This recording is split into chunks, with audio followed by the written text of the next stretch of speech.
yang kedua latar belakang yang mendasari masalah itu terjadi. Terus yang ketiga itu penyebabnya apa. Yang keempat itu biasanya saya itu mencari informasi yang akurat yang memang bisa mendukung permasalahan itu untuk dicarikan solusinya itu seperti apa. Baru biasanya saya langsung menganalisis. Setelah saya menganalisis, kemudian baru mengambil keputusan. Jadi seperti itu.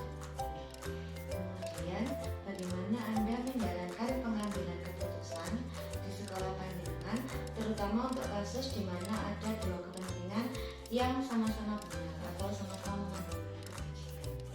Yang pertama, saya itu pengambilan keputusan itu selalu melibatkan orang-orang yang ada di sekitar saya. Salah satu contohnya itu seperti guru, terus TU, tata usaha, komite, wali murid, itu semua pasti saya libatkan.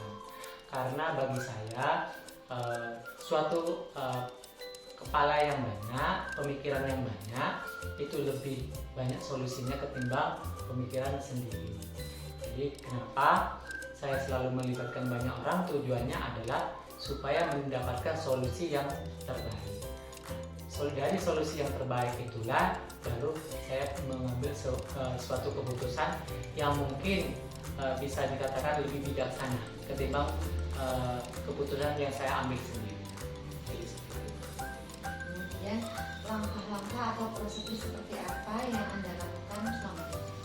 Yang pertama, langkah-langkah yang saya lakukan itu pendekatan. Jadi dengan pendekatan hati ke hati. Hati ke hati maksudnya saya melakukan komunikasi yang intens dengan berbagai pihak agar apa? Yang pertama itu karena bagi saya komunikasi itu sangat penting dari kegiatan apapun. Kenapa? Karena dengan komunikasi yang baik, insya Allah semuanya kegiatan atau apapun yang permasalahan yang terjadi itu biasanya gampang mendapatkan solusinya. Yang kedua itu berkolaborasi. Jadi saya bisa berkolaborasi dengan beberapa dewan guru atau mungkin stakeholder atau mungkin dari para ahli atau wali murid atau mungkin komite yang bisa membantu saya dalam menyelesaikan permasalahan agar dapat ditemukan solusi yang terbaik. Jadi seperti itu. Jadi dari upaya-upaya tersebut diharapkan mendapatkan solusi yang lebih bagus atau lebih bijaksana tanpa harus merugikan orang lain. Kemudian, hal-hal apa yang selama ini merupakan tantangan dalam pengambilan keputusan pada kasus-kasus ini? Yang pertama itu biasanya pemahaman yang berbeda. Jadi antara satu orang dengan orang yang lain itu pemahamannya yang berbeda. Makanya di situ tantangan yang utama karena kan setiap pemikiran manusia itu berbeda-beda. Jadi kita tidak bisa memaksakan seseorang untuk sama dengan kita. Tapi bagaimana kita menyikapi perbedaan itu agar nantinya bisa menjadi kekuatan yang bisa mencarikan solusi yang terbaik. Yang kedua itu biasanya dalam pengambilan keputusan itu kebanyakan itu terkait dengan kalau di programnya sekolah itu terkait dengan pembiayaan.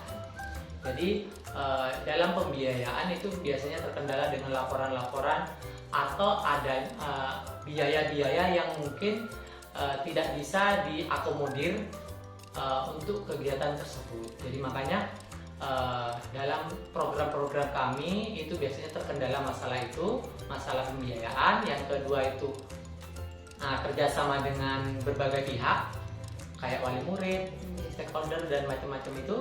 Terus yang ketiga itu pemahaman yang berbeda, itu yang paling utama.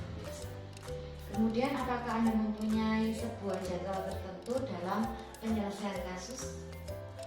Kalau jadwal itu yang secara tertulis tidak ada, tapi secara langsung mungkin secara langsung konkretnya itu ada. Kenapa? Karena saya itu mempunyai planning tersendiri, jadi membuat jadwal-jadwal sendiri itu untuk saya pribadi. Tujuannya apa? Biar saya juga bisa mengevaluasi diri saya di mana di sini saya sebagai pemimpin sekolah. Jadi segala keputusan yang saya ambil itu akan berimpact kepada anak buah saya nantinya.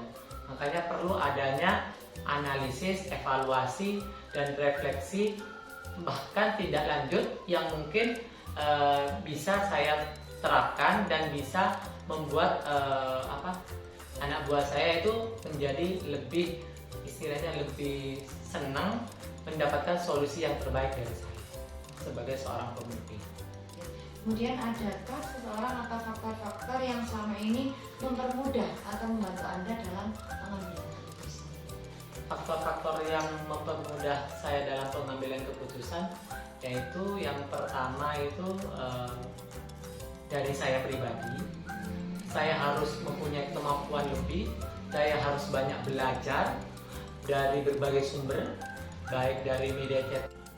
Dari saya pribadi, saya harus mempunyai kemampuan lebih, saya harus banyak belajar dari berbagai sumber, baik dari media cetak maupun media elektronik, bahkan dari para ahlinya. Terus yang kedua itu kolaborasi dari teman-teman guru. Terus yang ketiga itu kerjasama dengan beberapa stakeholder. Terus yang keempat itu dukungan dari berbagai pihak. Salah satu contohnya dukungan dari wali murid dengan adanya paguyuban yang mungkin bisa mensukseskan semua program-program yang kami buat di sini khususnya. Terus banyak lagi dukungan-dukungan di sekitar, seperti lingkungan-lingkungan orang-orang yang ada di lingkungan sekitar sekolah. Jadi seperti itu. Kemudian ini pertanyaan yang terakhir, Pak. Dari semua hal yang telah Panjenengan sampaikan, pembelajaran apa yang dapat dipetik dari pengalaman Panjenengan mengalami keputusan dilema etika yang nantinya mungkin bisa kami jadikan pembelajaran? Pelajaran yang bisa saya petik, yang pertama, kita tidak bisa memaksakan seseorang untuk sama dengan kita karena pemikirannya itu berbeda-beda. Terus yang kedua, sebagai pemimpin itu harus mengayomi, jadi tidak boleh otoriter, tidak boleh memaksakan kehendak, karena kita, khususnya saya sebagai seorang pemimpin itu sebagai leader dalam arti itu sebagai contoh bagi guru-guru, bagi anak-anak didik juga. Jadi makanya dalam berperilaku atau mengambil keputusan apapun itu harus dipikirkan matang-matang dengan menganalisis semuanya dengan berbagai hambatan dan tujuannya. Dan mungkin faktor-faktor yang lain bisa dari dalam diri saya sendiri. Jadi harus banyak introspeksi diri, harus banyak memperbaiki diri, karena tujuannya dengan saya khususnya introspeksi diri, akhirnya saya bisa menjadi kepala sekolah yang bisa membanggakan anak buah saya, khususnya guru-guru yang ada di sekolah ini, dan juga bisa menjadikan saya contoh teladan yang baik bagi mereka. Terima kasih Pak atas kesempatannya. Saya bisa melakukan wawancara dengan mohon maaf Ya, sama-sama Bu. Mudah-mudahan apa yang saya sampaikan ini bisa jenengan jadikan masukan, bisa jadikan jenengan pembelajaran, mungkin terutama di kelasnya jenengan sendiri. Okay? Terima kasih Pak. Sami-sami. Assalamualaikum. Waalaikumsalam.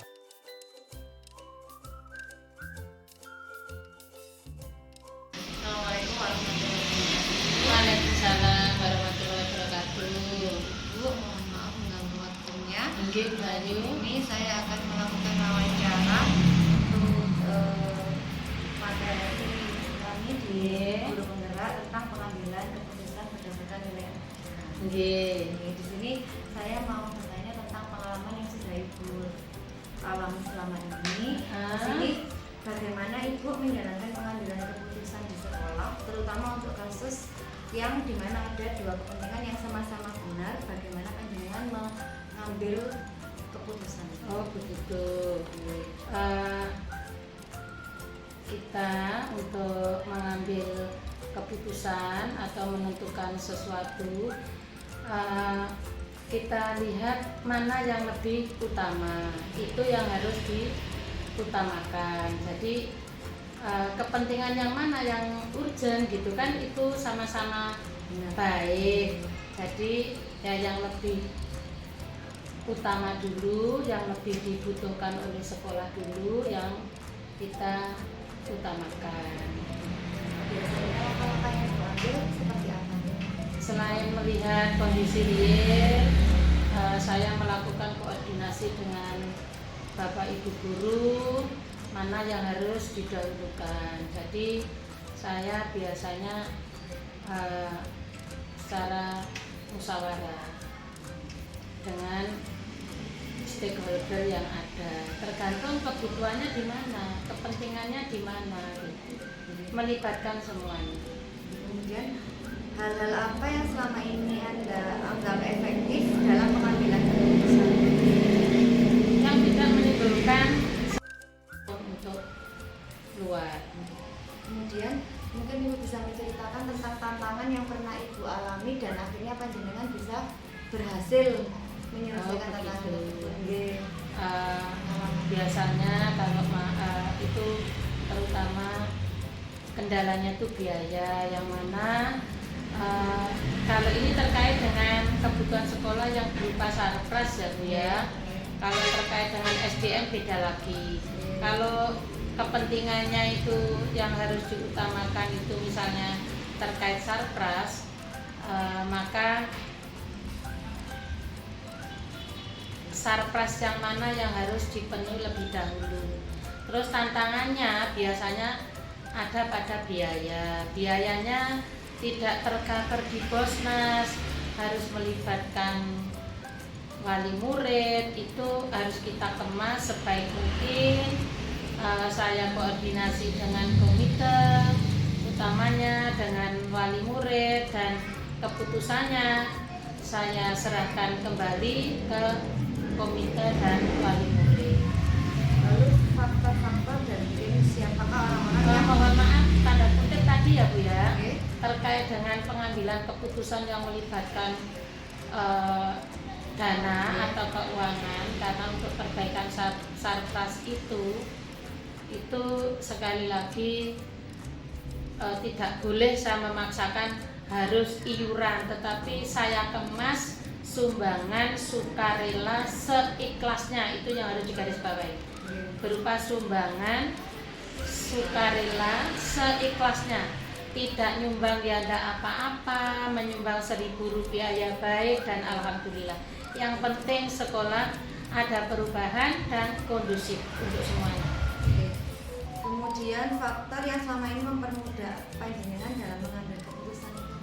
Nah ini alhamdulillah saya sangat bersyukur di SDN Bumian 1 itu pertama guru-gurunya juga proaktif dan inovatif, kemudian wali muridnya juga sangat mendukung, begitu juga dengan komite, sehingga setiap saya mengambil keputusan harus melibatkan 3 ini, guru, wali murid, komite. Itu aja. Terima kasih Bu atas waktunya Ibu. Ya, sama-sama. Maaf Ya, Bu. waktunya. Sukses selalu Bu. Sebisanya. Bu. Matur nuwun, Bu. Sukses selalu. Waalaikumsalam.